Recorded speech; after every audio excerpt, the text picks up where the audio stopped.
Are Dragon Guardians too difficult for you to kill? Are you looking for a carry that's quick, that shreds, that is capable of 1v9ing? Well, your Bronze Yasuo is definitely not the right man for the job. We're talking about Kai'Sa Hyper Carry. This composition utilizes the increased 5-cost drop rates along with the buffs to Kai'Sa. The tankiness of Brawlers and the powerful true damage Kai'Sa dishes out makes this team a terrifying force in the late game. But first, I'd like to remind you to click on the link below and take a look at the updated ProGuides.com if you want to learn more about teamfight tactics. ProGuides will always have info on the newest patches, best builds, and strategies. There are all kinds of different resources from top players to help you be the best player you can be. So be sure to check out ProGuides.com using the link in the description. Alright, now let's get back into the video. We're going to review over how to play this composition at every point in the game, items to prioritize, and how to most effectively find your win condition. Kai'Sa Hyper Carry might be strong, but it also comes with its own risks, especially if she's contested. But for now, let's start with the early game. The units you want to aim to look for is Warwick, Kha'Zix, Kassadin, Rek'Sai, and Blitzcrank. This is to help develop you into the mid-game with Brawlers and gives you an easier time as you transition. Sandbagging is typically not worth it. Similar to our previous guide on Dragon Guardians, aiming for level 8 is the main goal of the composition. And as you might know, when you lose too much health, you die. Dying is bad, so try to avoid it. You do want to aim to be first and second pick though, prioritizing your core items. For items, you want to always aim for Giant Slayer, Rageblade, and Quicksilver Sash components, since they will be core to your Hyper Carry Kai'Sa. These items are also extremely powerful on many carries through the game, so if you can craft them, you can look to build it on units like Nicolai or Zed, synergizing well with your team while capable of utilizing the items very effectively. However, Quicksilver Sash early is a bit weaker in the early game, at least compared to Rageblade and Giant Slayer. In order to keep yourself healthy, playing aggressively for the first few rounds is always fine. You want to look for any potential 2-stars to keep yourself strong and to prevent losing as much health as possible. At the same time, try to sell weaker pairs that will never fit your team to start gathering some early gold as well. It's mostly your call on whether or not the pair is worth it. For example, if you have an Elise pair and your team is Brawlers Gunslingers, then it is most certainly worth selling her to hit 10 gold. If you have a Garen pair, then you might keep it to find Brawlers galore. If you already have Brawlers though, then it might be okay to sell them to hit the next econ checkpoint.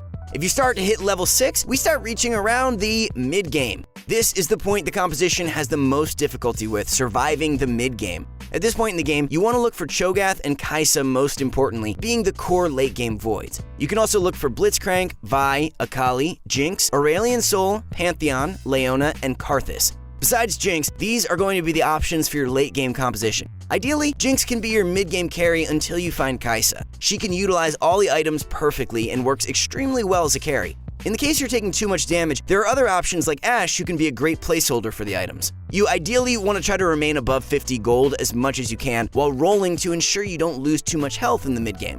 To determine if you need to roll, it's generally a good idea to scout around and compare the strength of your team to other people. If you're losing a ton of health consistently, then rolling down your gold to get a stronger team is always fine as well. Though don't try to burn all of it or else it'll be harder to recover back to 50 gold. While getting first pick for Carousel is important, don't force yourself to lose too much health. During the mid-game, you want to find any carries to help you win fights. Units like Aatrox, Kennen, Lissandra, Varus, Lucian, and Morgana are all powerful mid-game units, capable of dealing a great amount of damage while you push for late game. You can look to make Guardian Angel, Redemption, and Morellonomicon for some powerful items that can transfer onto your core units later in the game. Once level 8 arrives, we've managed to get to the late game. Now that you're level 8, you want to roll down as soon as you can, but first, scouting your lobby before hard rolling is always a good idea. You want to check to see if there are any Kai'Sa players in the lobby. If you see any players that might go for her, rolling hard for any upgrades as soon as possible is your best chance, ensuring you get her before she's taken due to there being only 10 5 costs of each unit in the pool. Your main goal is to get her 2-starred. If she's not contested and you're still above 30 to 40 health, then try to roll down slowly, keeping yourself at intervals of 10, 20, 30, 40, and 50. Every round roll a few times and pick up any upgrades and transitions you can make. In the late game, Void Brawlers will have Cho'Gath, Rek'Sai, Kai'Sa, and Kha'Zix or Kassadin as core, being your 4 voids. After that, you can aim to go for multiple compositions utilizing what you roll. For our first comp, we have Cho'Gath, Rek'Sai, Kha'Zix, Kai'Sa, Akali, Pantheon, Leona, Aurelion Sol. This gives you Dragons, Guardians, Brawlers, Void, and Assassins. Any late game composition could use more Dragon Guardians, because that's just what we need. This provides even more tankiness and damage into your composition while also having 3 assassins using Akali. As another alternative comp, we have Cho'Gath, Kai'Sa, Kassadin, Rek'Sai, Karthus, Twisted Fate, Vi, and Blitzcrank. This gives you 4 Brawlers, 3 Sorcerers, and Void. In combination with Sorcerers, Cho'Gath, Vi, and Blitzcrank can also greatly assist in killing the enemy team. Especially Cho'Gath, since any ability power directly increases his ultimate damage, because it's true damage, it's truly balanced. Finally, we have Cho'Gath, Rek'Sai, Kha'Zix, Kai'Sa, Jinx, Blitzcrank, Vi, and Kindred. This gives you Hextech, Void, Brawlers, and Rangers, using Jinx as an alternative carry as well if Kai'Sa takes too long to find or simply too contested. This is a less ideal of a comp, but more of a makeshift comp if things go south and you need to pivot towards Hextech Brawlers. These are all compositions to look for not just when you're level 8, but as you level up as well. Always keep in mind of what options you have available according to what you roll, as that is the most important part to climbing. Now that we know how to play at all points of the game, it's time we moved on to itemization. Being the core unit, Kai'Sa is best used with Giant Slayer, Rageblade, and Quicksilver Sash. In combination with these 3 items, Kai'Sa shreds incredibly fast, builds up to maximum attack speed very quickly, and is hard to catch out using her mobility and QSS. With Giant Slayer being the most important, there are other item options available as well. Kai'Sa can use Static Shiv, Darken, Hush, Swordbreaker, Phantom Dancer, Dragonclaw, Gunblade, Bloodthirster, Shrink, Titanic Hydra, and Runan's Hurricane. Cho'Gath, while not being the main focus of the composition, is still one of the strongest aspects of the composition, especially in combination with ability power.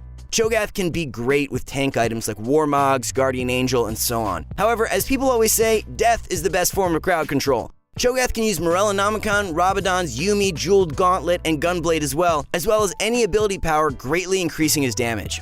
In terms of ability power items, this stands true as well if you're running Aurelion Sol or Karthus. Thief's Glove still remains a powerful item in this meta, being a great option on units like Akali, Vi, Rek'Sai, Jinx, Pantheon, and Aurelion Sol. This is because of their ability to use many items effectively, with the exception of Akali and Rapid Fire Cannon.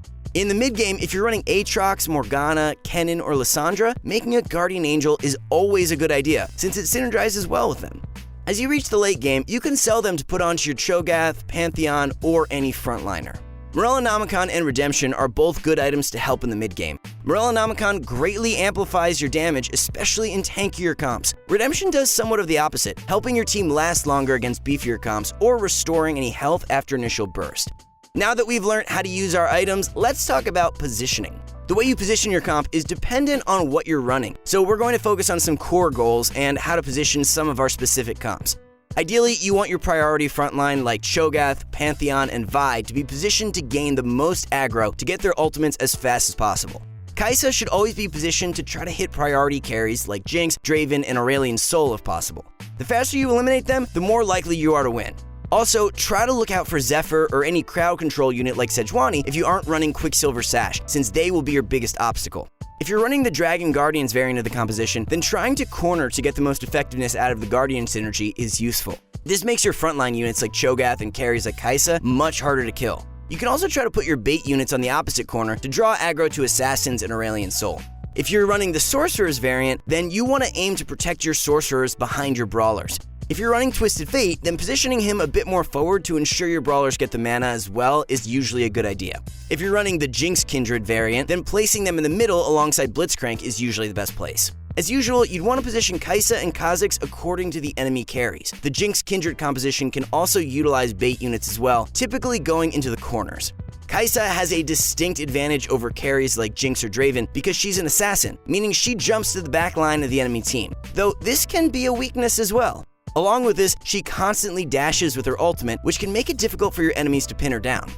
Now that you've learned how to position, what are the counters? Let's say you're fighting a hypercarry Kai'Sa player. How do you handle them? One of the best ways to counter hypercarry Kai'Sa is taking them for yourself if you can afford it. Their composition becomes significantly weaker without Kai'Sa upgraded, and with the pool for 5 costs being so low, you can effectively make it so much harder for them to get Kai'Sa. Burst compositions is another way to handle her. Due to her constant shield, it might be difficult to whittle her down. However, using extremely strong burst champions can handle Kai'Sa quickly and effectively. Draven is one example, capable of critting for thousands of damage with his empowered autos along with Imperial. Kai'Sa doesn't even stand a chance against the man himself. There's also Aurelion Sol, though a bit more inconsistent due to his burst coming a lot less frequently and can easily miss Kai'Sa due to her high mobility. Constant AoE crowd control is one of the most effective ways if they aren't running Quicksilver Sash. Units like Morgana, Sejuani, Gnar, Kennen, and Cho'Gath are all fantastic ways to prevent Kai'Sa from autoing and constantly ulting. If she does have Quicksilver Sash, then your best bet is hoping 2 ultimates hit her at once.